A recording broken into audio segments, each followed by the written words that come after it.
वालेकुम रहमतुल्लाहि व बरकातुहू। डियर स्टूडेंट, आज हम लोग सेरेंट फेरेंट फार्मूले का थर्ड प्रूफ जो होता है एन प्राइम इसके बराबर होता है टा बी माइनस के टी के इक्वल होता है।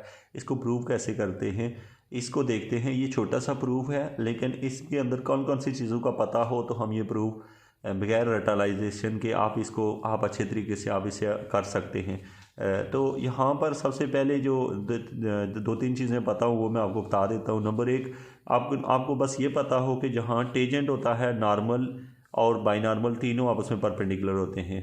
एक पहला कंसेप्ट क्या है, टेजेंट नॉर्मल और बाइनॉर्मल आपस में परपेंडिकुलर होते हैं। एक तो ये आपने याद रखना है। नंबर दो, जो पहला ये हुआ। नंबर टू, आपने ये याद रखना है कि अगर हम एक बाल बनाएं और एक साइड पे टेजेंट लिखें, दूसरी साइड पर नॉर्मल लिखें और तीसरी साइड पर बाइनॉर्मल लिखें, तो अब आपसे कोई कहे कि टी क्रॉस बी क्या होता है तो आप कहेंगे कि वो टी क्रॉस बी चूँकि उल्टा हो गया तो आप इसे माइनस एन कहेंगे, क्योंकि ये बाल के रिस्पेक्ट से अपोजिट सिमत में जा रहा है। लेकिन अगर टी क्रॉस एन कोई पूछे तो आप कहेंगे बी है। ये कॉन्सेप्ट नंबर टू है, यानी पहले आपको ये पता हो कि ये परपेंडिकुलर होते हैं, दूसरे में ये रिलेशन बनता है।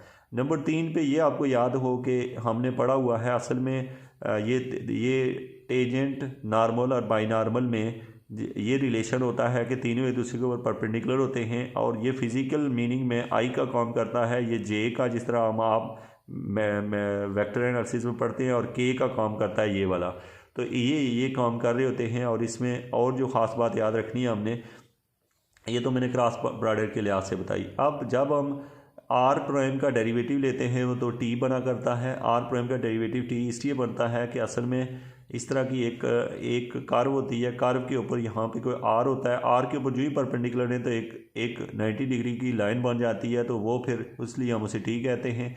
ये हुआ। जब टी का हम डेरिवेटिव लेते हैं तो फिर उसको हम लोग कहते होते हैं, यानी टी का डेरिवेटिव दूसरे अल्फाज में आर डबल प्राइम को कहते हैं, और ये बराबर होता है के एन के।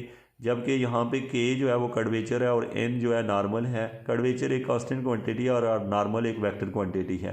तो ये जो है, ये चीज़ें अगर पता हो हमें तो इसका प्रूव हम कर सकते हैं। चलें प्रूव पे आते हैं। सबसे पहले हमने शो करना है कि नॉर्मल का डेरिवेटिव लें तो ये बराबर होता है टा बी माइनस के टी। आपकी बुक पे ये नॉर्मल एन कैपिटल भी लिखा हो सकता है, तो इससे कोई फ़र्क नहीं पड़ता।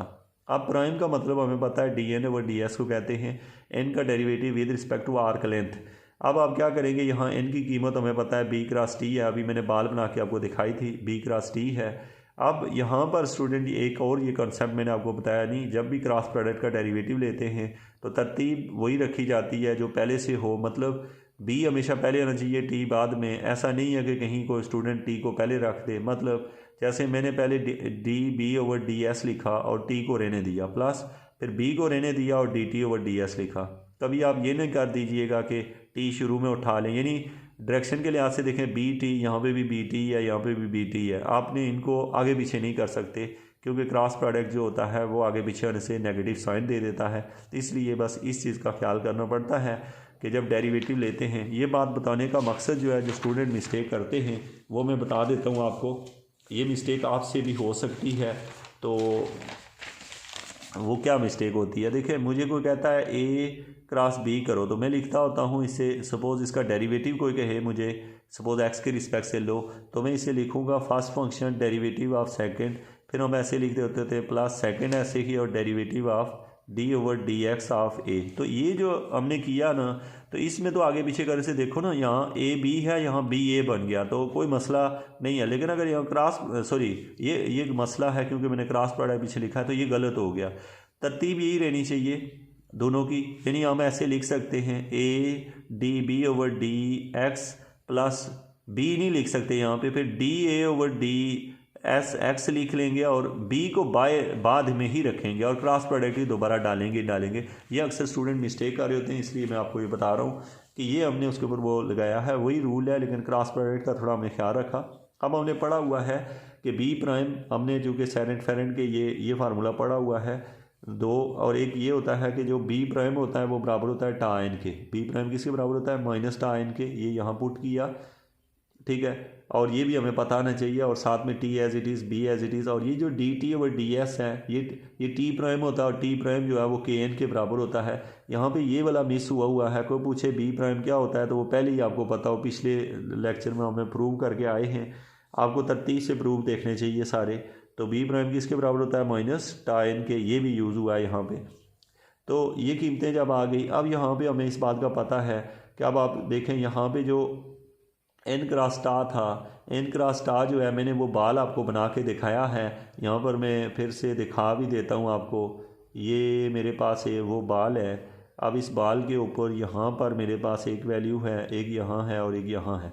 अगर इसका नाम मैं रख दूँ टी और इसका नाम रख दूँ एन और इसका बी रख लूँ, तो आपको पता है टी क्रॉस एन बी हो जाएगा, टी क्रॉस एन बी हो जाएगा, बी क्रॉस टी ये। तो यहाँ पे यही हुआ कि जहाँ पे एन क्रॉस टी था उसकी जगह बी रख दिया, और जहाँ पे ये के तो कांस्टेंट है, ये बाहर चला जाएगा, बस बी क्रॉस एन देखना है। बी क्रॉस एन देखें तो ये चूँकि उल्टा है, उल्टा जा रहा है, तो इसका मतलब यहाँ माइनस टी रखेंगे, तो इसलिए यहाँ पे माइनस आपको दिखाई दे रहा है। तो आपसे एन प्राइम का प्रूफ पूछा जाए तो वो किसके बराबर होता है यहाँ पे। अच्छा, ये भी एन क्रॉस टी है, एन क्रॉस टी भी अपोजिट है, तो इसकी कीमत माइनस बी आएगी, जिसकी वजह से यहाँ से माइनस आपको नज़र नहीं आ रहा। और यहाँ पे माइनस क्यों आया आप वजह जानते हैं। ये छोटा सा प्रूव है, सेरेंट फेरेंट का थर्ड प्रूव है ये पार्ट 3।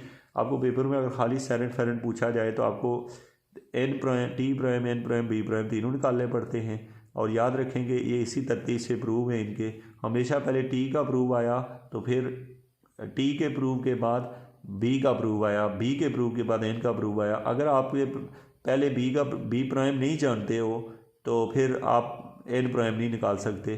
तो टी प्राइम निकालने के लिए हमें कोई ज़रूरत नहीं है किसी की, बी एन प्राइम निकालने के लिए हमें दोनों प्राइम की ज़रूरत पड़ती है फार्मूले के अंदर, तो इसलिए हमें ये पता आना चाहिए। Thank you so much.